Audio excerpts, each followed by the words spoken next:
Mathilde et Dr Boss avaient entamé la session sur comment examiner la mort vasculaire, l'examen clinique de la mort vasculaire. Et là, il reprend une deuxième session pour anticiper sur les complications de la mort vasculaire. Donc, ce qui doit alerter en dialyse, la nécrose, l'anévrisme, sténose, hypo-hyperdémie. Donc, merci Dr Boss. Je cède la parole à Dr Boss. Merci. Merci. Alors, on continue toujours sur l'examen clinique. Donc, vous l'avez compris ce matin, au travers de nos deux présentations, vous êtes les premières sentinelles avec le patient pour pouvoir détecter une anomalie et alerter. Alerter sur un danger potentiel pour la fistule et alerter sur un danger, bien entendu, potentiel pour le patient. Qu'est-ce qui doit vous alerter dans une séance de dialyse? Donc, on l'a vu, vous faites votre examen clinique et vous découvrez des troubles trophiques qui commencent à être un petit peu trop importants, des zones cicatricielles. Donc, on a parlé ce matin des zones cicatricielles, des zones où la peau se dépigmente et des zones anévrismales. Donc, ces zones cicatricielles, elles vont apparaître essentiellement là où on ponctionne de manière régulière. Donc, si on utilise des techniques de ponction dans la même aire, on va avoir un développement anévrismal. C'est la technique de ponction qui est recommandée pendant 1 à 2 mois, voire 3 mois, 6 maxi.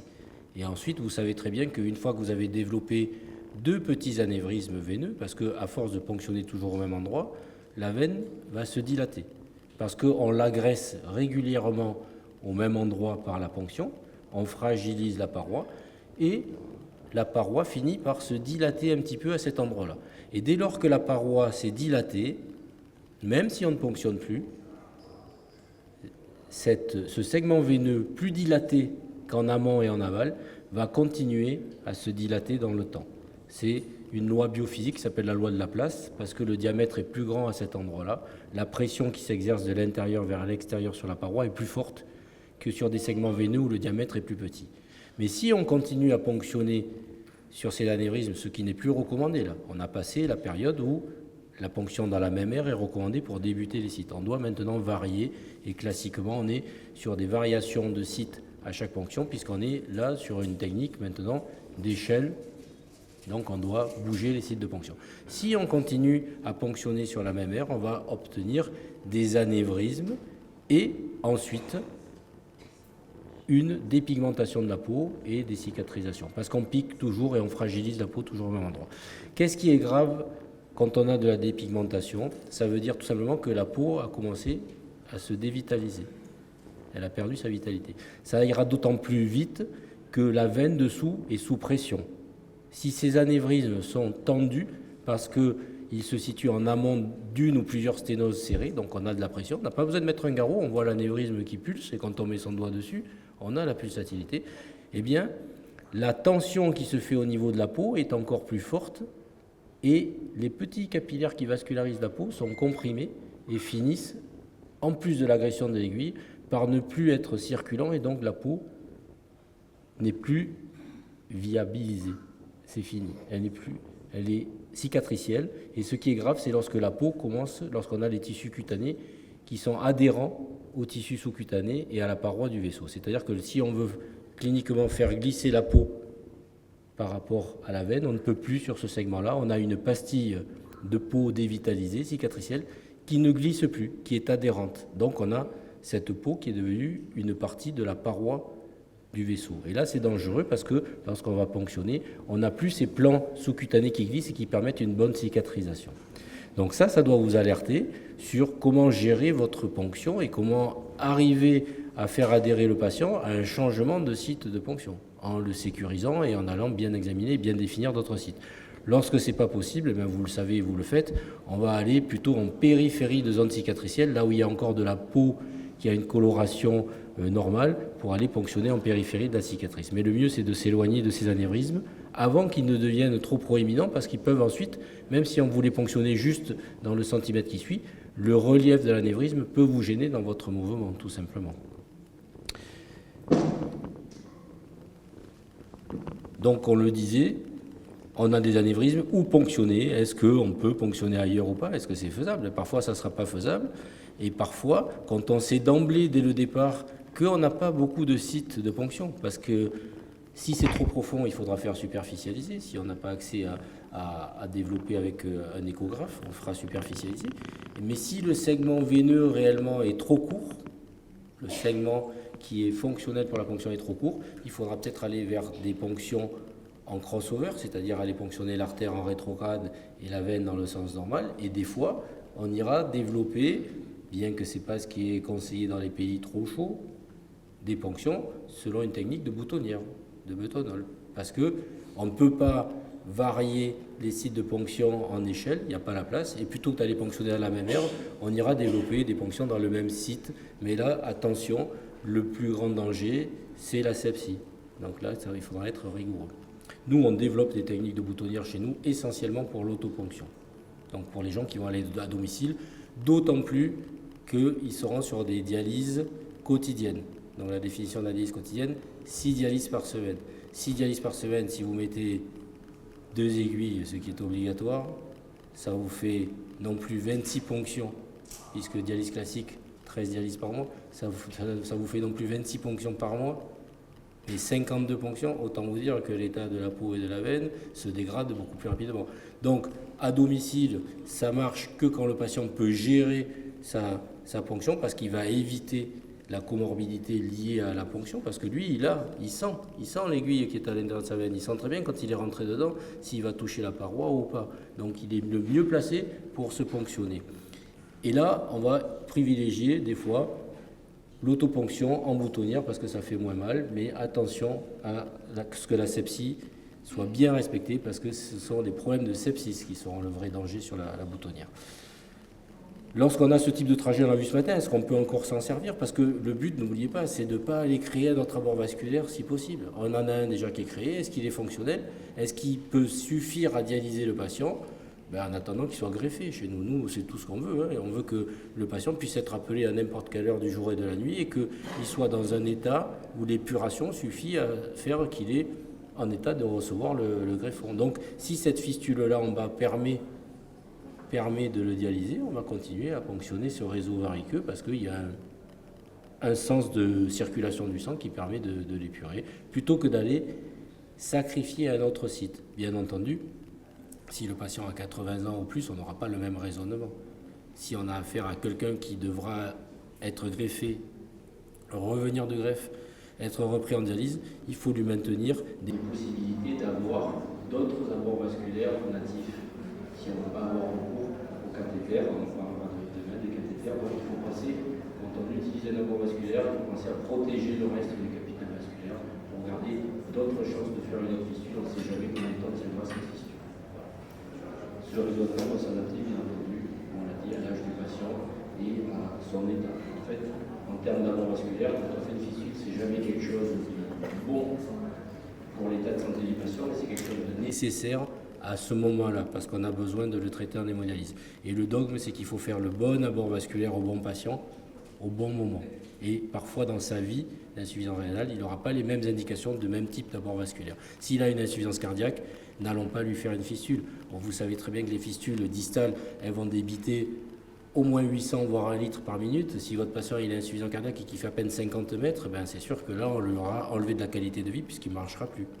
Donc peut-être que pour lui, il faudra des cathéters jugulaires si les conditions au domicile permettent d'avoir une asepsie qui fait qu'il ne s'infecte pas parce que le grand danger, ça sera l'endocardite, ça sera le sepsis. Attention aux états cutanés comme ça, qui vont montrer de l'inflammation, voire même un suintement. Doit-on ponctionner? Là, on a des signes locaux d'inflammation ou de sepsis. L'interrogatoire va vous dire si elle n'affirme pas. Va faire un sur le dismatal. Vous appelez votre médecin et vous dites voilà, moi j'ai ça. Là, un prélèvement cutané, bien entendu.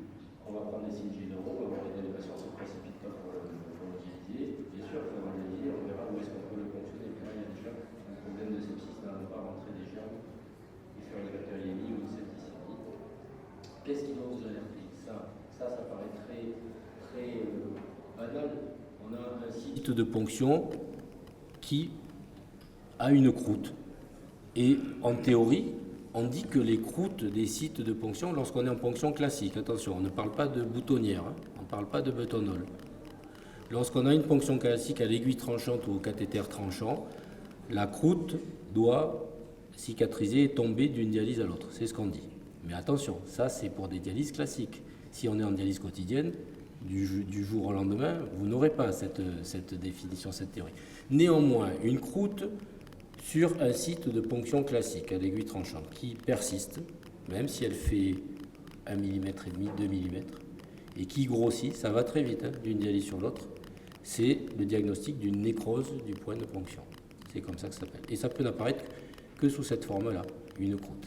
Et donc, quand on a un diagnostic de nécrose du point de ponction, la plupart du temps, souvent, on aura des zones cicatricielles. La ponction a été faite en zone cicatricielle. Parfois, on aura même des calcifications de la veine en dessous, donc ça va se percevoir. Si on palpe, on sentira comme des petits cailloux ou des petits grains de riz dans les tissus sous-cutanés. Lorsqu'on fait glisser à la palpation la peau, on le sentira. Et souvent, on aura une veine en hyperpression dessous. Donc il y a une ou plusieurs sténoses serrées en aval, et en plus il y a de la pression qui pousse vers l'extérieur et qui tend la peau. Et donc on a ce point qui ne cicatrise pas, c'est une nécrose. Donc ça c'est une urgence à demander un avis chirurgical. Et nous ce qu'on fait, c'est qu'il ne faut pas ramollir. Donc pansement hémostatique pour absorber, pour sécher, pansement sec dessus, compressif avec une bande, et on va vers l'examen spécialisé que demande souvent le chirurgien avant de prendre en charge. S'il est de suite, l'examen spécialisé, s'il n'est pas de suite, ça va sur la consultation chirurgicale. D'accord ? Ça peut aussi être ça. Donc là, attention, parce que ça c'est une croûte, c'est la même chose, c'est un site de ponction qui se nécrose, qui est devenu carrément proéminent en relief et qui suinte. Donc attention à ce genre de situation où, bien entendu, là, on a une urgence. C'est une urgence et ça doit partir directement au bloc avec, là, un pansement très compressif. On se moque de perdre la fistule en comprimant complètement trop longtemps. C'est pas grave. Là, il n'y a pas une fistule en danger, il y a un patient en danger. Donc là, c'est direct au bloc, compresse, pansement compressif et on serre, et c'est direct aux urgences de la clinique où il y a le chirurgien vasculaire pour qu'il aille au bloc immédiatement. Parce que là, il y a risque d'hémorragie. Je vous l'ai dit ce matin, le diagnostic de thrombose, c'est clinique. Vous devez vous alerter lorsque vous palpez votre bras, la veine reste dure ou elle est complètement vidée, vous ne sentez plus le frémissement, vous allez chercher le stéto, vous auscultez, il n'y a plus de souffle, il y a une suspicion de thrombose, vous devez trouver à quel endroit est le thrombus, parfois toute la veine, mais en tout cas, ne ponctionnez pas dedans. Ne faites plus un diagnostic de thrombose par une ponction blanche ou une deuxième, ou d'appeler le collègue ou la collègue qui est plus expérimentée en disant « Viens voir, je ne comprends pas, moi, et une troisième aiguille ». Pourquoi ? Parce que le chirurgien va thrombectomiser et va dilater là où les sténoses responsables. Et quand il va thrombectomiser, il va anticoaguler avec un fibrinolytique. Et autant de trous, autant d'extravasation de sang. Donc il va devoir boucher les trous pour pas que ça sorte comme dans une passoire, pour pas perdre de sang. Donc évitons d'aller ponctionner ces fistules thrombosées. On met la main dessus, on sent rien. Ça fait longtemps que c'est comme ça. Le patient va vous dire « Ah oui, ben oui, la dernière fois, vendredi, je suis rentré, le soir, déjà, ça a pulsé. » Ah, ça a pulsé, déjà, c'est que c'est pas normal. Ça a pulsé, donc c'est qu'il y avait une sténose. Le lendemain, ça pulsait beaucoup moins, et après, j'ai plus senti. Mais comme je revenais lundi, je me suis dit que vous verriez ça lundi. Donc l'interrogatoire, ben oui, c'est thrombosé, donc on n'essaie pas de ponctionner dedans. S'il faut un bilan pour un potassium, pour savoir comment on va pouvoir gérer le patient en attendant que le chirurgien puisse le prendre, on a d'autres veines périphériques pour aller ponctionner, mais en tout cas pas dans la fistule, parce que la décoagulation fait que ça va pisser le sang par les trous où on aura mis des aiguilles. Donc pour nous c'est toujours une urgence la thrombose. Nous en dialyse, vous au Pili, c'est toujours une urgence. Le chirurgien, lui, la notion d'urgence, il va la traiter avec une autre anticipation. Ça peut faire plusieurs heures ou plusieurs jours. Mais nous, en tout cas, c'est une urgence parce qu'il nous faut dialyser le patient, savoir dans quel état il est par rapport à l'hyperhydratation et à l'hyperkaliémie. Et puis, il va falloir quand même enlever ce caillot et dilater les fistules. Donc, on l'a dit, absence ou diminution. Cette veine, comment elle est ? Ben, soit tout est bouché, elle est indurée, elle est remplie, incompressible, on lève le bras, on a carrément un cordon caoutchouteux, plus ou moins inflammatoire si c'est récent. Mais des fois, on peut avoir juste un segment. Et puis derrière, plus rien. Alors bien sûr, pas de souffle, pas de frémissement, mais juste un segment qui est un peu dur, et derrière, le bras est complètement plat. On a l'impression qu'il n'y a plus la veine qu'on connaissait avant. Et donc, attention, parce que quand on surveille une fistule qui vient d'être créée, on le verra cet après-midi quand on parlera des défauts de maturation, des fois la veine de drainage va se boucher immédiatement après, dans les 1-2 cm qui suivent l'anastomose, et on a une veine qui reste plate, parce que cette thrombose-là, on est dans la phase de maturation de la fistule nouvellement créée, et bien en fait, elle va entraîner non pas un retard de maturation, mais un défaut de maturation. En fait, la fistule s'est bouchée là où le chirurgien l'a créée.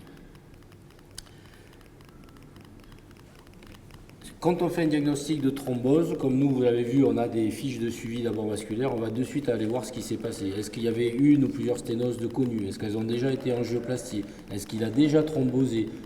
Quand était le dernier événement de dysfonctionnement? Quand est-ce qu'était le dernier écho Doppler? Comment étaient les dernières transmissions par rapport aux ponctions? Oui, la dernière fois, j'ai ponctionné, j'avais du sang un peu noir, effectivement. Voilà, tout ça est très important pour arriver à resituer ce qu'on vient de constater. Ça souffle plus, ça frémit plus, par rapport à, ben oui, ça commençait déjà à dysfonctionner. Ben regarde, la PV, je reprends les feuilles de dialyse, la PV était en train de monter. Et là, la dernière séance de dialyse, on n'a pas pu monter le débit à 300, on avait une PV à 250, ça a alarmé. Ben oui, la sténose qui était en aval de l'aiguille veineuse, elle était de plus en plus serrée, voire un cul-de-sac, et c'était en train de thromboser. Donc tout ça va nous permettre de documenter pour le chirurgien.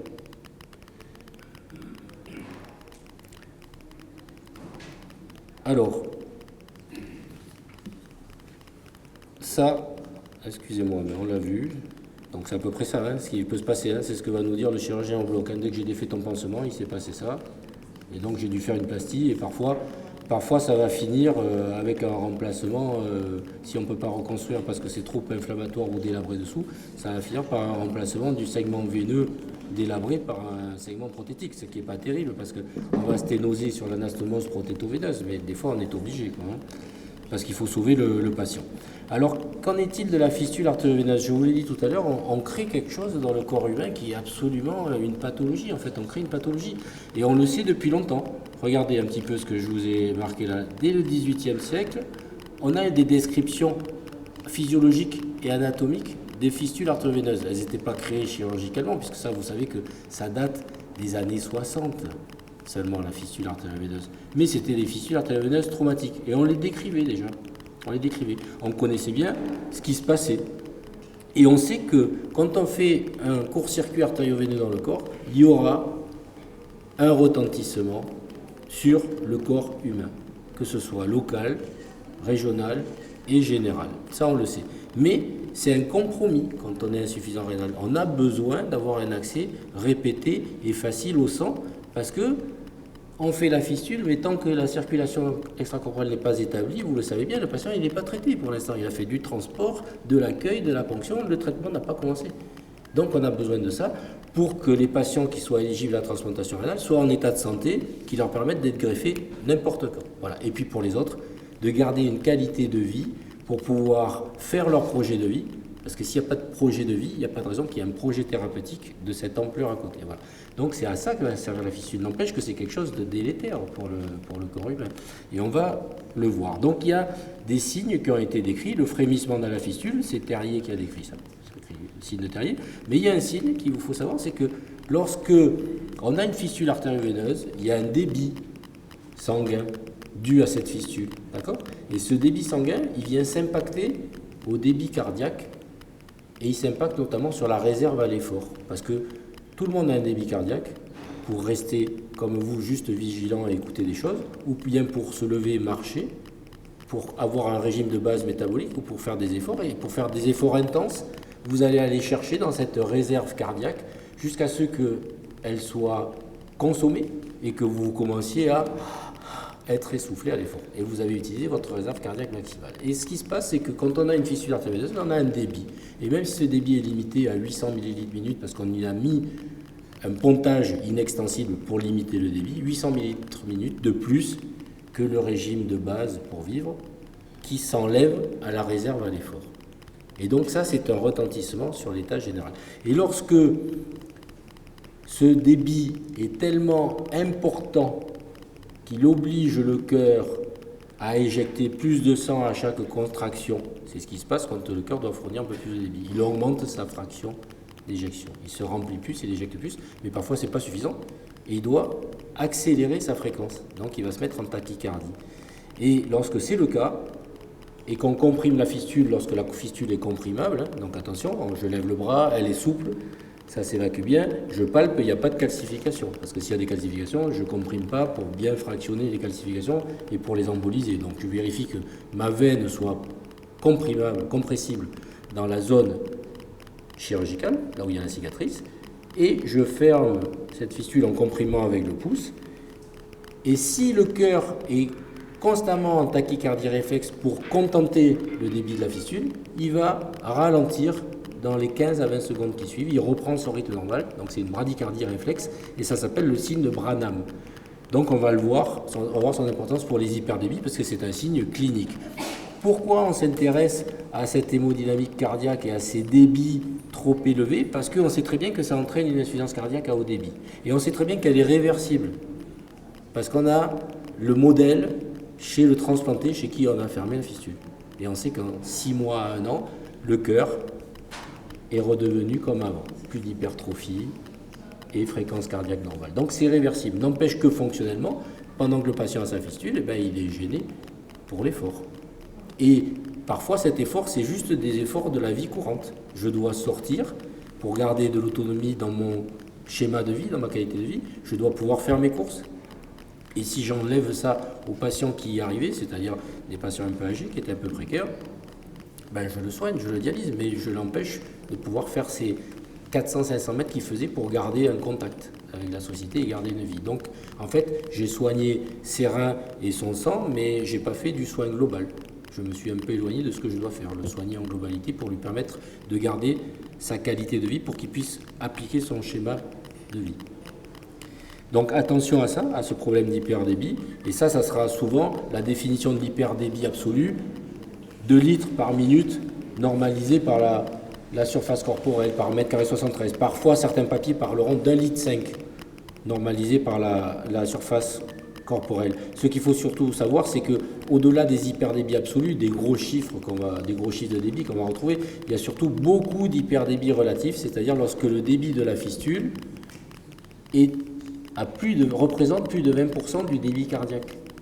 Donc parfois le débit de fistule il sera que de 1 litre, mais on a affaire à une dame qui est de faible corpulence, dont le débit cardiaque il est de 2,5 litres, elle a à peine 1 litre de réserve et on a 1 litre de débit, c'est fini.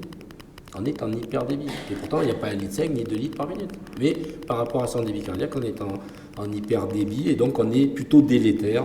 Et il faut faire attention parce que la prévalence, c'est 50% des fistules qui sont comme ça, en hyperdébit relatif. Que faut-il Donc bien sûr, là il y a des techniques chirurgicales. Le docteur Péché vous en parlera demain parce qu'il doit traiter l'ischémie et l'hyperdébit. Donc l'autre sujet qui doit vous alerter, les problèmes d'ischémie tissulaire critiques, bien sûr. S'il y a des plaies, il aurait fallu le détecter avant, qui auraient été aggravés ou qui sont dus à la fistule uniquement. Donc ça va se manifester comment? Pâleur, froideur de la main, mais attention, quand on crée un hémodétournement, c'est ça la fissure artério-veineuse, vous créez un hémodétournement, donc vous délestez l'extrémité de la circulation. Donc de toute façon, l'hémodynamique d'une fistule, dès lors que vous avez créé la fistule artério-veineuse, la façon dont la main est vascularisée est complètement modifiée. Et si le patient a des artères normales, c'est-à-dire qu'ils sont capables de réagir, de s'adapter, il y aura une adaptation. Donc on aura dans les mois qui vont suivre une pâleur, une froideur cutanée, une asymétrie par rapport à l'autre côté. Mais la plupart du temps, le patient va s'adapter dans les 2 à 3 mois et même s'il a moins de vascularisation distale, on aura quand même des collatérales qui vont se faire et qui vont forcer les capillaires à s'ouvrir. Lorsqu'on va avoir une ischémie qui s'installe et qui peut conduire à l'ischémie tissulaire critique, c'est-à-dire après à des troubles trophiques et à des risques de perte de substance, donc d'amputation, c'est qu'on a mal évalué que de manière sous-jacente, il y avait une artériopathie qui ne permet pas aux patients de s'adapter. Les artères sont déjà pathologiques et elles ne peuvent plus s'adapter au changement circulatoire qu'on vient de créer en faisant un court-circuit artério-veineux. Voilà. Donc attention parce que ça peut représenter jusqu'à 8% des patients en hémodialyse, que bien sûr ce sont des patients comorbides, patients âgés, artériopathie, vous savez qu'on a beaucoup de diabète sucré, donc ces patients diabétiques, il y en aura beaucoup plus qui vont développer ce type de pathologie. Ça va intéresser souvent des gens qui ont eu plusieurs fistules, qui ont d'autres antécédents d'abord vasculaires, parce qu'on a modifié par des antécédents d'autres fistules créées sur le bras la façon dont il y a des séquelles sur les artères, et donc les artères vont moins bien s'adapter. Et puis, ça va surtout représenter des fistules à haut débit, donc c'est-à-dire la fistule au pli du coude, la fistule proximale, où on aura des débits plus élevés et un détournement plus important sur l'extrémité, surtout chez des patients artériopathes, des patients diabétiques, etc. Donc attention, parce que peut-être que ça ne se manifestera que par des douleurs. On en a parlé ce matin, le patient il est en dialyse et puis il a mal, la main était déjà froide, vous aviez signalé qu'il y avait une pâleur cutanée, il s'en plaignait. Bon, ici il peut faire froid pendant quelques mois, mais chez nous il fait froid plus souvent et il se protège avec un gant, alors que nous on n'a pas de gant, mais ils ne mettent plus la main dans le congélateur. Dès qu'ils lèvent un peu la main pour attraper des choses en haut, ça fait mal. Et en dialyse, ils se mettent à avoir mal. Ben, la dialyse, c'est l'équivalent d'un effort musculaire, c'est un stade 2. Il claudique de la main lorsqu'on le branche, et puis dès qu'on arrête la dialyse, il n'a plus mal. Donc ça doit alerter parce qu'on est à des stades où on peut encore faire des choses. Et vous voyez, la classification, elle est un peu à l'instar de la classification de l'artériopathie des membres inférieurs, avec les différents stades. Donc douleur à l'effort, c'est le stade 2, douleur à l'hémodialyse. Et surtout, si je ferme la fistule, eh ben, je diminue ce tableau clinique. J'ai plus de douleur, et puis la main se recolore, et le patient dit « Ah ben je suis moins engourdi là quand vous me fermez la veine, là ça va beaucoup mieux. » Je relâche immédiatement, il ne faut pas 2 minutes. 30 secondes après, de nouveau ça ne va pas. Vous venez de faire un diagnostic que ça vient bien de ce que vous comprimez. Ces signes viennent bien de l'abord vasculaire, et en tout cas, en grande partie. Peut-être pas uniquement, mais en grande partie. Donc vous faites un diagnostic clinique, ça vient bien de là. Qu'est-ce qu'on peut faire d'autre? Bien, on a nous des petits appareils pour mesurer la pression digitale. On en a un qui s'appelle le cysto. Pourquoi on utilise le cysto en France? Parce qu'il est très facile d'accès, les infirmières s'en servent et puis ça ne vaut pas très cher. Tout est relatif. Ça vaut 2 à 3 000 euros l'appareil. Donc on peut équiper les unités de dialyse de ce type d'appareillage-là. Madame Ferrandis vous en parlera dans une toute autre application demain, qui est la surveillance de l'artériopathie des pieds, parce que ça se fait à l'orteil, mais on le fait aussi au doigt pour voir la pression digitale. Parce qu'on sait très bien qu'il y a une pression d'ouverture des capillaires qui est de 40 mm de mercure. Et donc ça va permettre de voir si oui ou non les capillaires sont ouverts ou pas. Et ça, on peut aussi le faire avant de créer la fistule, chez des patients âgés, diabétiques, artériopathes. On leur mesure. Il y a des tests clinique. On ne fait pas le test d'haleine quand on fait de l'échodoppler, on fait directement les compressions d'artères avec l'échodoppler qu'on mesure au niveau de la main pour voir les artères interdigitales. Mais on peut prendre les pressions chez cette sous-population de patients qui peut développer ça pour dire au chirurgien non, c'est pas la peine d'aller créer là parce que là, on a déjà des pressions digitales à 50 mm de mercure. C'est-à-dire que le patient, il a déjà une artériopathie, il a froid, il se couvre les mains. Si tu lui fais un court-circuit, mais c'est sûr que les pressions elles vont descendre en dessous de 40, on est déjà 50. Donc c'est sûr qu'on a un vol et un retentissement du vol annoncé. Donc c'est pas la peine d'y aller. D'accord ? Donc le cysto, ça s'appelle, c'est très pratique pour mesurer ces pressions digitales. Et puis après en échographie, eh bien, quand on a ça, quand on a une ischémie avec un vol, on a des examens particuliers au niveau de la main avec simulation de compression de la veine de la fistule. Donc on ferme la fistule, on voit si ça améliore. Et puis simulation de compression de l'artère distale pour voir si on devra couper l'artère distale pour éviter le vol et rendre un peu plus de sang à la main. Voilà, ce qu'on veut éviter, c'est ça quand même, hein, l'amputation distale. Quand on a ça, c'est un peu dramatique. Quand ça se limite qu'au doigt, c'est bien déjà, hein, parce que quand ça doit aller plus haut, c'est difficile à accepter. Donc voilà, je voulais juste vous dire que dans tout ça, dans tout ce qui doit vous alerter, il y a des choses aussi. Quand on a des patients avec des cathéters, quand on a des patients qui sont en milieu hospitalier, qu'on prend en dialyse, il ne faut pas oublier que quel que soit le stade de la maladie, il faut toujours penser à protéger le capital restant. Sauf si votre patient il est vraiment en âge avancé et en fin de vie. Et on sait que cette fistule-là ou ce cathéter-là sera sans doute le dernier abord. Mais sinon, il faut toujours penser à protéger, même pendant les années de transplantation. Et ça, par exemple, c'est très difficile à accepter. Quand on a un cathéter positionné parce qu'on est dans un séjour d'hospitalisation au niveau d'une veine qui va servir à créer un abord vasculaire. Donc même si la veine n'est pas thrombosée, on sait que de toute façon, la paroi sera abîmée et qu'elle aura des séquelles et qu'elle répondra moins bien pour opérer à cet endroit-là. Donc ça, vous le savez ici, puisqu'il y a des protections du capital vasculaire qui sont mises en place pour les labos, les prélèvements, et en tout cas rentrer aux urgences et juste mettre une voie d'entrée au cas où, c'est stupide. Chez ces patients-là, il ne faut pas la mettre à cet endroit-là en tout cas. Et donc ça aussi, c'est votre rôle. Vous êtes en dialyse, vous avez un patient qui est dans un secteur d'hospitalisation, il vous arrive comme ça dans la salle, c'est votre rôle d'alerter et de dire, écoutez, là en plus il n'y a rien de branché sur le cathlon, il faut virer ce truc très rapidement, c'est pas un problème de sepsis, mais par contre on va bousiller la veine. Voilà, je vous remercie.